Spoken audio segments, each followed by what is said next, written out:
Hai guys, jumpa lagi dengan saya Ajeng di video pembahasan light novel Nano Machine ini. Buat kalian yang baru mampir di channel ini, saya sarankan untuk menonton video sebelum-sebelumnya agar tidak bingung dengan alur ceritanya. Bisa dicek di playlist ya guys. Saya juga mau ingetin kalau pembahasan ini mengandung spoiler, jadi kalau kalian gak suka spoiler silahkan berhenti menonton. Pembahasan kali ini akan kita mulai dari chapter 243 sampai dengan 246. Yuk kita mulai aja, cus! Jadi, di video sebelumnya, kita sudah membahas sampai Yohun yang akhirnya berduel dengan The Lord Chun Yu-jong yang sudah gila karena kebanyakan menggunakan teknik terlarang blood reversion art. Di tengah pertarungan, Chun Yu-jong mengalami sakit kepala hebat dan di dahinya muncul pembuluh darah yang bertonjolan. Di saat Chun Yu-jong semakin melemah dan terdesak, tiba-tiba ada telepati masuk dan memerintahkan Chun Yu-jong untuk menggunakan teknik blood god reversion art. Ini tuh sepertinya versi upgrade-nya dari teknik blood reversion art ya guys. Saat itulah di kepala Chun Yu-jong muncul kelebatan-kelebatan ingatan masa lalunya.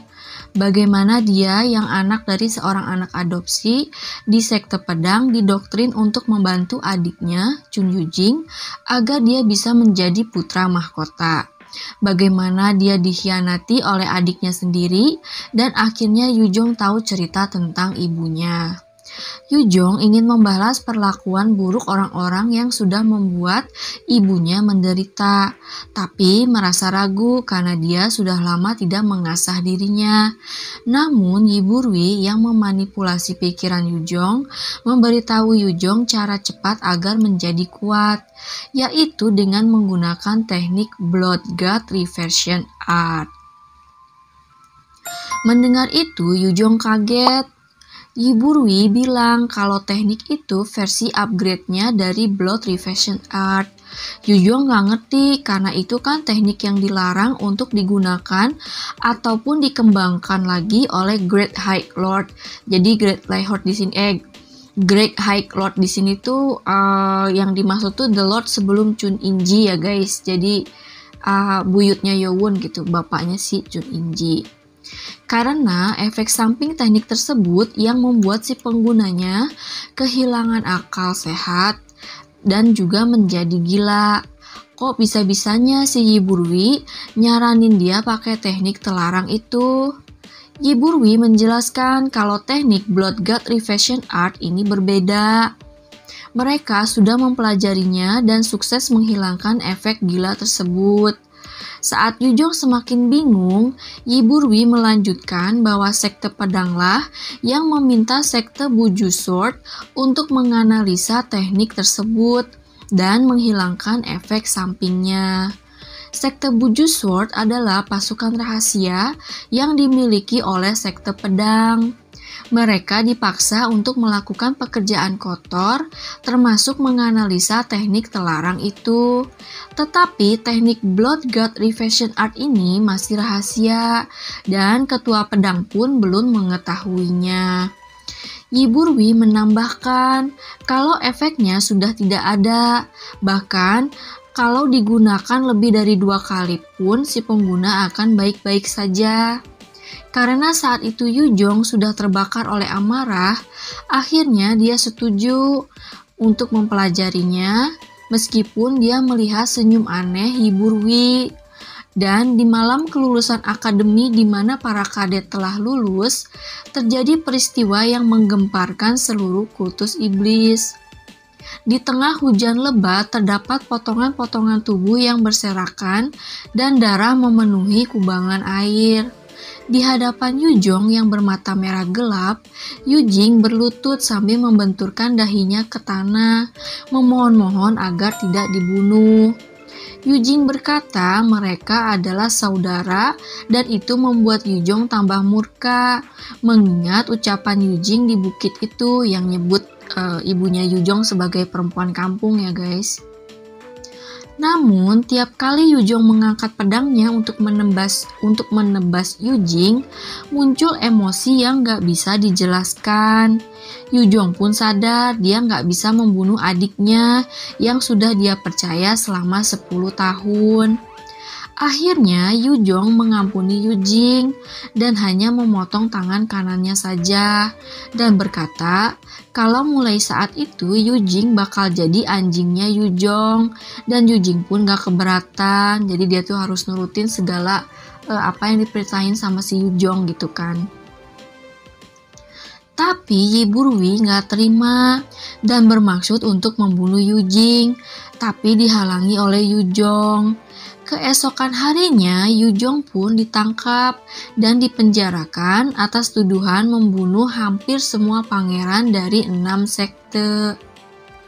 5 hari dalam penahanan, Yujong mengalami sakit kepala dan ilusi parah.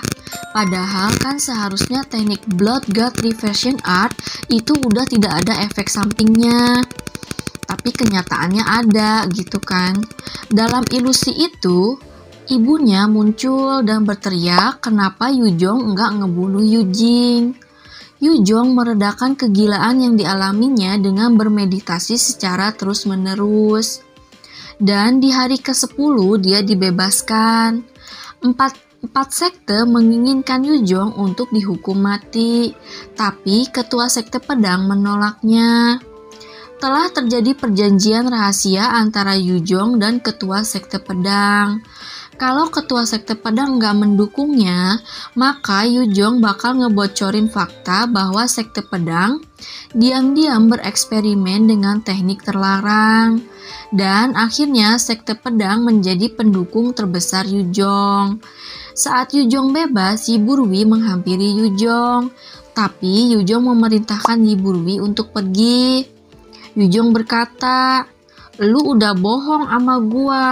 Lu bilang itu teknik gak ada efek sampingnya, tapi ternyata ada. Jangan deketin gua lagi, lu sana pergi." Begitu kan?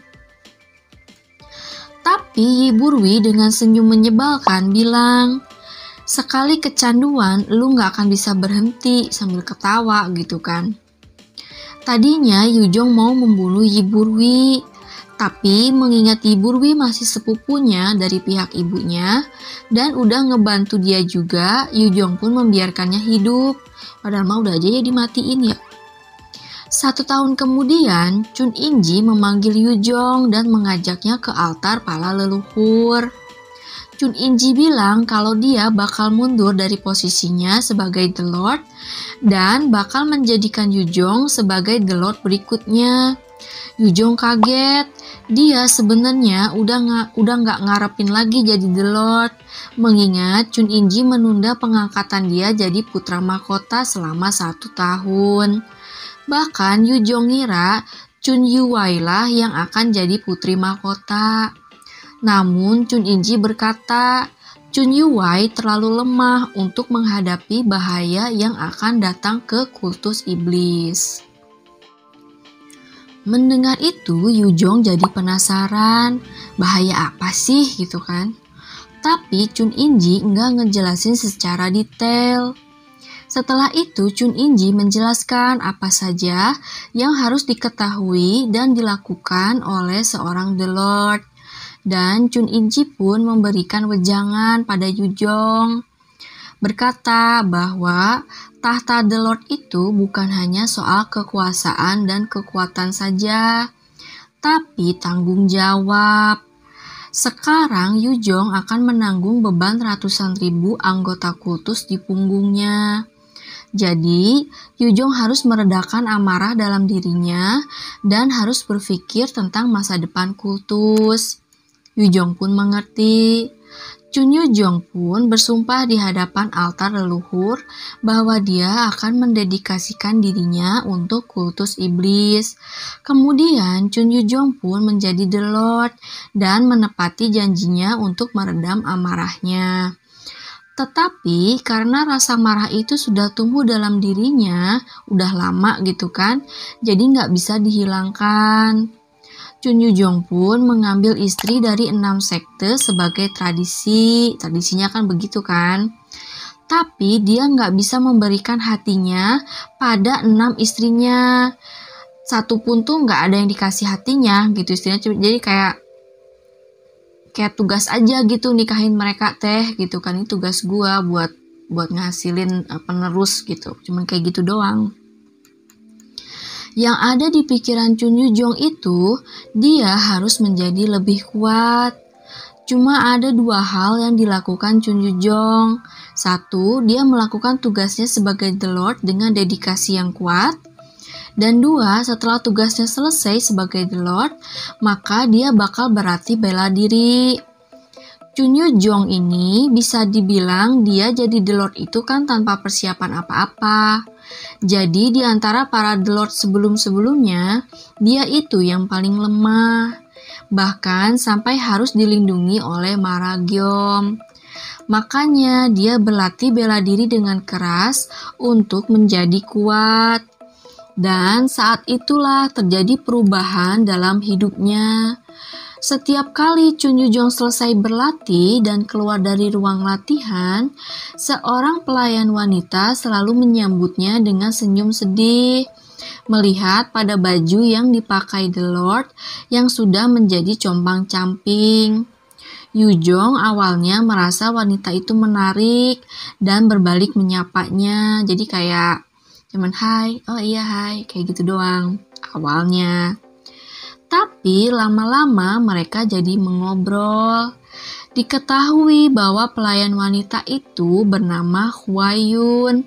Ini ibunya Yowon ya guys, Lady Hwa. Jadi dia itu adalah pelayan di istananya The Lord tadinya.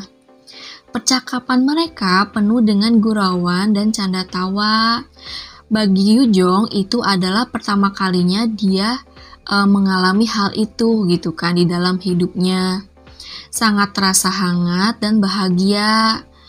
Chun Yu-jong pun jatuh cinta pada wanita yang selalu tersenyum padanya itu.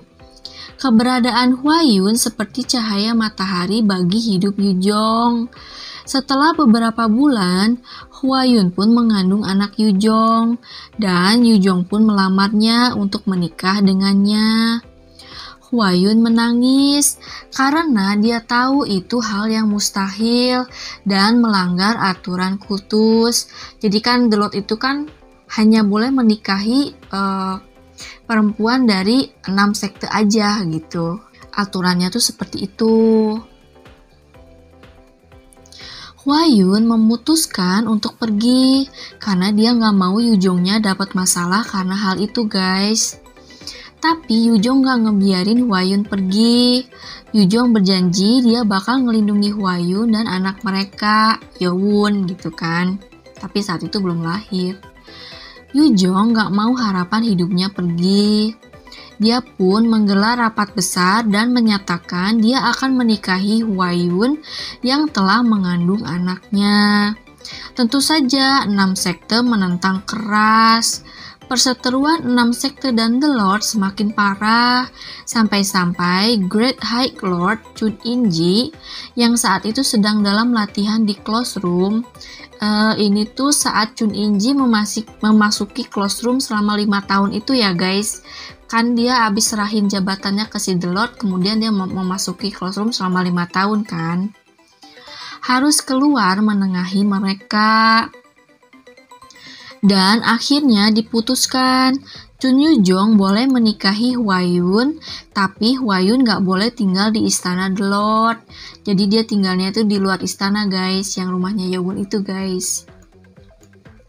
Chun Yu-jong selalu senang setiap datang ke rumah Hwa Yun yang berada di luar istana. Chun Yu-jong berharap kebahagiaan itu terus berlanjut. Dan dengan perhatian Chun Yu-jong tertuju pada Hwa Yun dan anaknya, kecemburuan dan kebencian tumbuh di hati para istri Yu-jong dari 6 sekte. Dimulailah tangan-tangan jahil dari para cabe-cabe dari 6 sekte itu. Selalu terjadi hal-hal buruk di sekitar kediaman Hwa Yun. Semakin lama semakin parah, sampai Chun Yu-jong menempatkan prajurit di kediaman Hwa Yun untuk melindunginya dari hal apapun.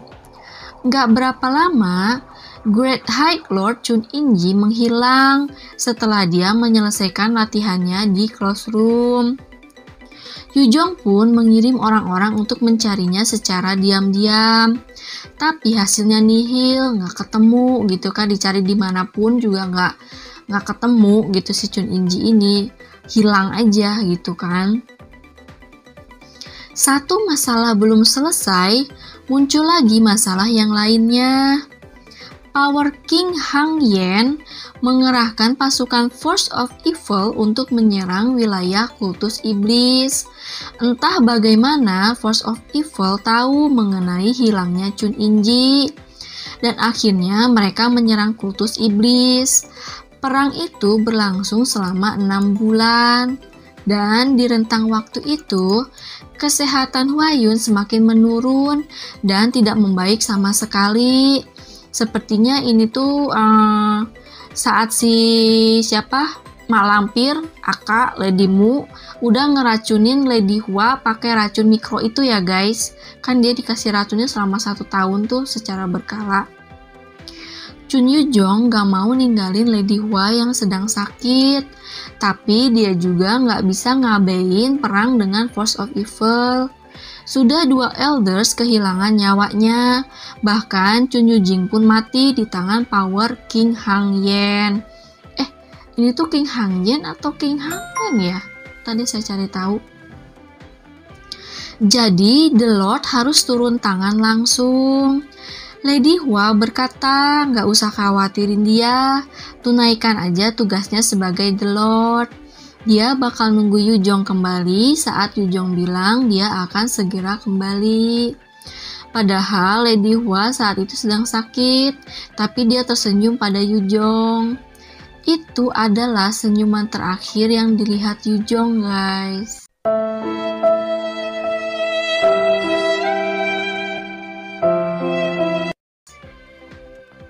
Sedih gak sih? Lord Chun Yu-jong membawa pasukan besar dan melawan Power King Hang Yen di dataran Sawin, dan mereka bertarung 1 lawan 1. Namun saat itu Yu-jong baru mencapai level Superior Master tahap akhir, sedangkan Hang Yen sudah di level Supreme Master tahap awal. Jadi perbedaan kekuatan mereka itu sangat besar.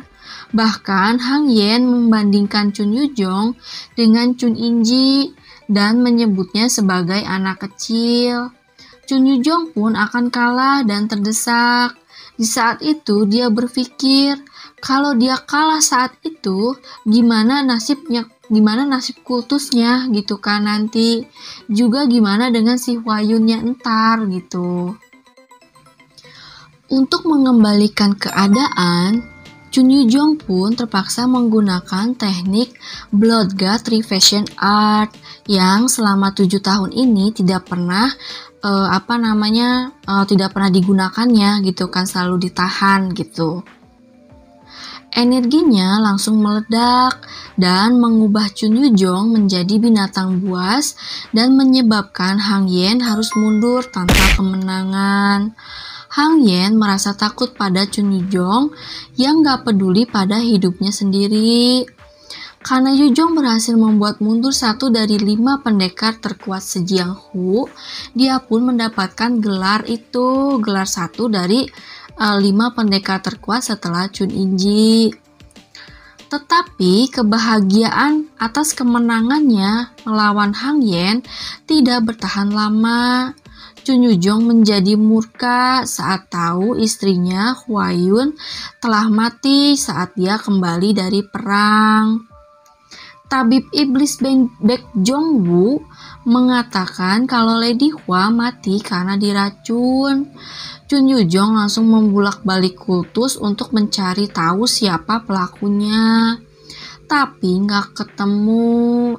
Dan yang lebih menyedihkan adalah Chun Yu-jong harus mengurung dirinya di ruang latihan untuk mengatasi efek dari penggunaan teknik Blood God Revision Art. Padahal saat itu pemakaman istri tercintanya sedang dalam proses, si Lady Hwa itu kan. Tapi dia terpaksa harus melawan rasa sakit di kepalanya dan ilusi yang semakin parah di classroom. Yujong sampai memukuli tembok yang terbuat dari batu biru sampai berdarah-darah sambil menangisi kematian istrinya. Ya ampun. Bahkan di saat seperti itu pun, Yujong sangat ketakutan dia bisa mencelakai anaknya, maksudnya si Yowon, karena ilusi yang dialaminya. Makanya kan dia mengurung diri tuh sampai efeknya reda. Dibutuhkan waktu sebulan untuk menghilangkan efek dari penggunaan teknik Blood God Reversion Art. Gejala kegilaan itu berlangsung lebih lama dari yang sebelumnya. Saat Yujong keluar dari classroom, dia menjadi orang yang sangat berbeda. Memang biasanya dia nggak pernah melihatkan emosi apapun. Namun sekarang, dia menjadi dingin dan selalu berpikir negatif terhadap semua hal. Chun Yujong tahu pelaku pembunuhan istrinya ada di antara 6 sekte. Tapi karena hal itu, Yujong jadi bingung gimana harus memperlakukan Yowon mulai dari sekarang. Kalau Yowon didiemin aja, ada kemungkinan para perempuan dari 6 sekte, maksudnya si para istrinya itu, bakal ngelakuin sesuatu pada Yowon lagi. Jadi dia tuh serba salah guys, si The Lord-nya. Kalau didiemin, ntar dicelakain si Yowonnya. Dilindungi juga sama aja, malah semakin dibenci. Bahkan Yujong sampai terbengong-bengong saat tahu kalau para cabe-cabean dari 6 sekte itu memaksa Lady Hua untuk berjanji nggak ngebiarin Yowon belajar bela diri sampai dia masuk akademi. Dan Lady Hua mau melakukan perjanjian yang gak adil itu demi melindungi Yowon. Ya Allah, oke. Sejujurnya Yujong kepingin banget ngumpulin ke-6 istrinya dan membunuh mereka semua dengan tangannya sendiri. Tapi hal itu bisa menimbulkan perang dengan 6 sekte. Dan hal itu bisa menghancurkan kultus. Dengan menggertakkan giginya menahan amarah, Yujong memutuskan akan mengubah kultus mulai dari akarnya. Dia nggak akan ngebiarin 6 sekte berkuasa di kultus lagi. Tapi rencana itu harus dilakukan secara perlahan. Dan dengan hati yang berdarah, Chun Yujong memutuskan untuk memanfaatkan Yowon sebagai umpan untuk menarik keluar pelaku pembunuhan Lady Hua sekaligus melemahkan kekuatan 6 sekte. Meski Yujong maunya Yowon berada di bawah perlindungan dia, tapi itu bakal ngebuat hubungannya dengan 6 sekte memburuk dan akan menjadi sulit untuk mencari siapa pelakunya. Itu sebabnya Chun Yujong memutuskan gak akan menemui Yowon karena dia tahu itu hanya akan melemahkan tekadnya. Saking sayangnya dia sama si Yowon gitu kan. Yujong pun menguatkan hatinya dengan berpikir kalau Yowon itu hanya umpan. Nah, kan? Jadi di sini bisa diketahui ya, jadi Yujong itu melakukan hal itu untuk melindungi Yowon. Tujuan sebenarnya tuh seperti itu, tujuan awalnya. Dia harus menjaga kultus secara seimbang. Dia orang yang dingin. The Lord selalu menggumamkan hal itu di ruang kerjanya untuk menguatkan hatinya gitu kan. Pokoknya gue harus jadi dingin, gue harus anggap Yowon itu sebagai umpan, itu aja. Karena setelah semuanya beres, maka Yowon hidupnya itu gak akan susah gitu. Dia mikirnya kayak begitu. Singkat cerita, 10 tahun pun berlalu. Jadi intinya itu The Lord itu cuman menyayangi si Yowon guys di antara ke 7 anaknya gitu kan. 6 yang lain tuh kayak ya udah sih lu mah gitu, apa sih lu gitu. Sih kayak nggak peduli lah gitu si The Lord-nya sama yang lainnya. Chun Yu-jong telah melindungi Yo-won secara diam-diam tanpa ketahuan dan bersikap pura-pura nggak peduli pada Yo-won. Dan saat hari pertama akademi, The Lord khawatir pada apa yang akan terjadi saat dia bertemu dengan anak Lady Hwa, Yo-won gitu kan.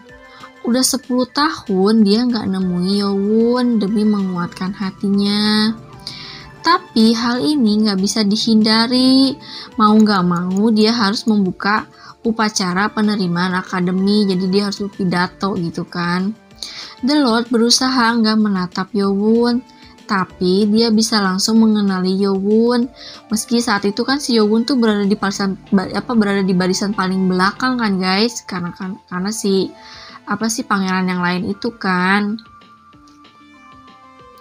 Karena wajah Yo-won itu jiplakan ibunya Lady Hwa, jadi Yo-won itu benar-benar mirip dengan ibunya gitu kan. Chun Yu-jong jadi sedih dan hampir nggak bisa mengendalikan emosinya. Hampir aja gitu kan, gua turun panggung, gua peluk dah tuh anak gua rindu banget sama lu, kayak gitu kali ya mikirnya. The Lord hanya memberikan pidato singkat dan pergi dari sana. Kalau enggak, mungkin dia udah loncat gitu kan meluk si Yo-won. Ya gitu tadi tuh, gua rindu sama lu gitu. The Lord pun membiarkan Right Guardian Submeng untuk mengajari Yo-won bela diri karena dia sendiri nggak bisa ngajarin Yo-won. Ntar dia dicurigain gitu kan sama 6 sekte kan, curang lu cuma ngajarin anak lu 1 doang, yang lainnya kagak, lu punya 7 tau nggak, kayak gitu kali ya.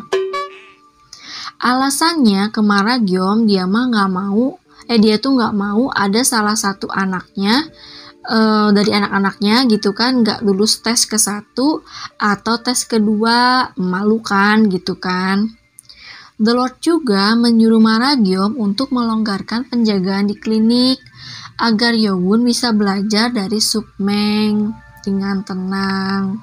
Dan setelah 2 bulan, sekte pedang pun menggigit umpan The Lord. Mereka berjanji, maksudnya itu si sekte pedang ya guys. Mereka berjanji nggak akan mempelajari teknik Blood God Revision Art. Tapi ternyata sekte Great Martial Sword ya, cabang dari sekte pedang malah menunjukkan dirinya. Ini tuh ketahuan saat salah satu kadet dari sekte si Great Martial Sword ini, nah namanya tuh kalau nggak salah Ha-il Myung, menggunakan teknik ini dan ngelawan Yo-won gitu kan. Terus Yo-won pun membuatnya pingsan dalam keadaan sedang menggunakan teknik ini. Teknik si Blood God Revision Art. Jadi kalau misalnya si pengguna teknik ini tuh, kalau misalnya dia dibuat pingsan atau misalnya dimatiin gitu kan, si jurusnya itu tuh nggak akan hilang, masih tetap ada gitu kan, yang ciri khasnya tuh yang pembuluh darahnya nonjol-nonjol gitu. Kalau nggak salah ini tuh ada di sekitar episode 52 sampai 55 deh di webtoon. Kalau nggak salah ya, bisa dicek di situ. The Lord pun memerintahkan Right Guardian Submeng untuk menangkap sekte Great Martial, dan kalau mereka melawan bantai aja gitu kan. Nah adegan ini tuh ada di episode 66 webtoonnya ya guys, pasti Submengnya pergi mau ngehancurin cabangnya si sekte The Lord itu. Saat itu The Lord berharap Buju Sword juga akan menampakkan dirinya, tapi mereka malah adem ayem tanpa pergerakan. Sebenarnya Submeng gak suka cara The Lord yang menjadikan muridnya Yo-won sebagai umpan.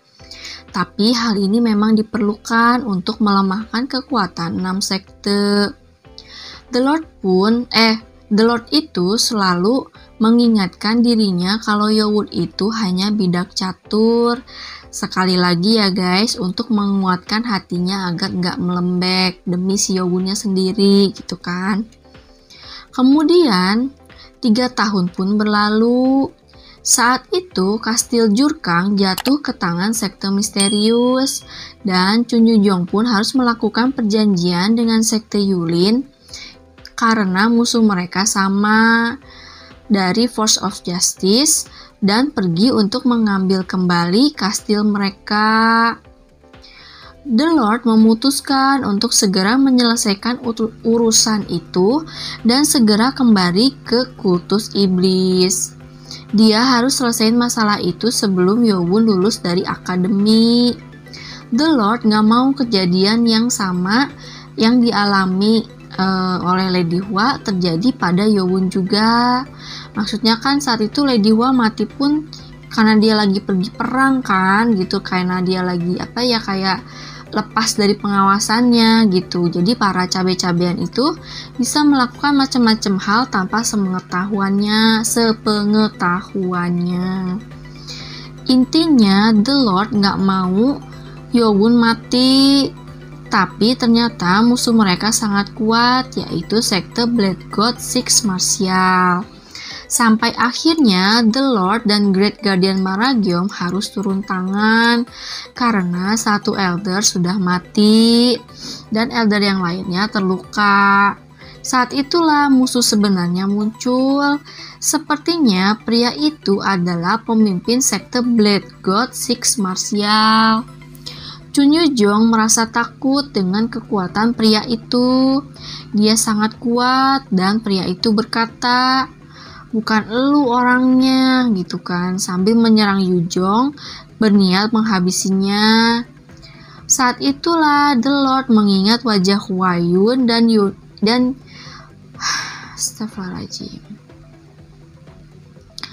Mengingat wajah Hwa-yun dan Yowon di detik-detik terakhir dia hampir mati. The Lord berpikir dia nggak bisa meninggalkan Yowon sendirian. Kalau dia mati sekarang, maka Yowon akan menghadapi 6 sekte sendirian. Dia harus hidup untuk mencegah 6 sekte ngapa-ngapain Yowon. The Lord pun teringat pada perkataan tabib iblis Baek Jong-woo. "Lord, saya harus memperingatkan Anda. Anda bilang Anda melihat ilusi setelah menggunakan ilmu bela diri tertentu kan? Saya ingatkan jangan lagi digunakan jurus itu. Jika Anda menggunakannya lagi, gejalanya tidak akan bisa ditahan lagi seperti sekarang." Tetapi Yu-jong saat itu nggak punya pilihan lain. Dia nggak boleh mati demi Chun Yo-won. Chun Yu-jong pun menggunakan teknik Blood God Reversion Art lagi. Namun dia sama sekali nggak inget apa yang telah terjadi setelah itu. Saat dia sadar, Maragium sedang membantunya berdiri. The Lord merasa seperti dia kehilangan jiwanya. Dia nggak ngerasain apapun, kayak mati rasa kali ya gitu. Dia bahkan nggak inget gimana dia ngalahin musuhnya. Dalam keadaan bengong, seseorang muncul dan membantunya berdiri. Dia adalah Chun Yu-jing yang The Lord kira sudah mati. Yu-jing berbicara kalau The Lord harus menjaga keseimbangan kultus. The Lord menatap Yu-jing dan dia pun kembali sadar kalau dia harus menjaga keseimbangan kultus. Dan Yowon hanyalah bidak catur. Di sini The Lord-nya tuh udah gila ya guys. Jadi dia lupa tujuan utamanya memanfaatkan Yowon itu. Ya sebenarnya kan untuk melindungi Yowon juga. Tapi di sini The Lord-nya malah mikir dia manfaatin Yowon untuk melemahkan 6 sekte aja dan membuat membuat keseimbangan kultus terjaga. Ini adalah the end dari cerita The Lord ya guys. Sekarang kita akan kembali ke aula besar tempat kejadian yang sekarang terjadi gitu kan.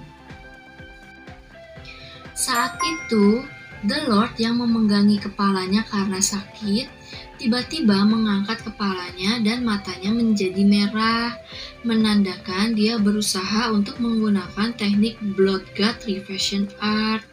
Orang-orang yang ada di aula terkejut. Padahal keadaan The Lord itu udah parah, tapi dia masih mau menggunakan teknik berbahaya itu. Ada seseorang yang tersenyum senang, rencananya berhasil. Dia sengaja mengirim telepati pada The Lord untuk memancingnya menggunakan teknik Blood God Reversion Art dan akan membunuh 3 elder dari 6 sekte sekaligus Yowun. Dengan aktifnya teknik Blood God Reversion Art, tubuh The Lord mulai berubah dengan otot-ototnya yang membesar dan bajunya mulai sobek-sobek. Saat itulah Yowun melesat secepat kilat menuju The Lord dan meletakkan tangan kirinya di kepala The Lord dan tangan kanannya di dada The Lord. The Lord terkejut dan berteriak, mau ngapain lo? Gitu kan. Dan Yowun cuma bilang kalau hal yang akan dilakukannya bakalan sakit pakai banget. Yowun pun memberi tanda pada Nano dan Nano pun mengirimkan kejutan listrik di tangan kanannya pada titik vital di kepala The Lord dan mengalirkan energi tenaga dalam melalui tangan kanannya di bagian dada untuk mencegah energi yang mulai mengalir terbalik. Dengan kejutan listrik yang kuat, The Lord bergetar hebat. Dia berteriak kesakitan sangat lama hingga tubuhnya dan wajahnya terbakar dan akhirnya jatuh ke tanah. Maksudnya kayak jadi gosong gitu kan, tapi masih hidup. Semua orang terkejut melihat apa yang baru saja terjadi. Pria misterius tadi pun terkejut, tak percaya pada apa yang dilihatnya. Dia nggak ngira Yowun bakal menghentikan The Lord sebelum dia mengaktifkan teknik Blood God Reversion Art. Pria itu bingung dengan energi aneh yang keluar dari tangan Yowun tadi. Saat itulah tiba-tiba Yowun muncul di hadapannya dengan cepat. Pria itu kaget dan berusaha lari, namun Yowun menangkap lehernya dan mengangkatnya ke atas. Pria itu berusaha lepas dari Yowun, tapi nggak bisa. Yowun terlalu kuat. Yowun menatap tajam pada pria itu dan bertanya, "Siapa kau?" gitu kan. Dan bersambung deh. Sampai sini dulu ya guys. Menurut kalian siapa pria misterius itu? Pasti udah ada yang bisa nebak kan dia siapa? Kita lanjut lagi di video berikutnya ya guys. Kalau ada kritik dan saran silahkan tulis di kolom komentar. See you again guys. Bye bye.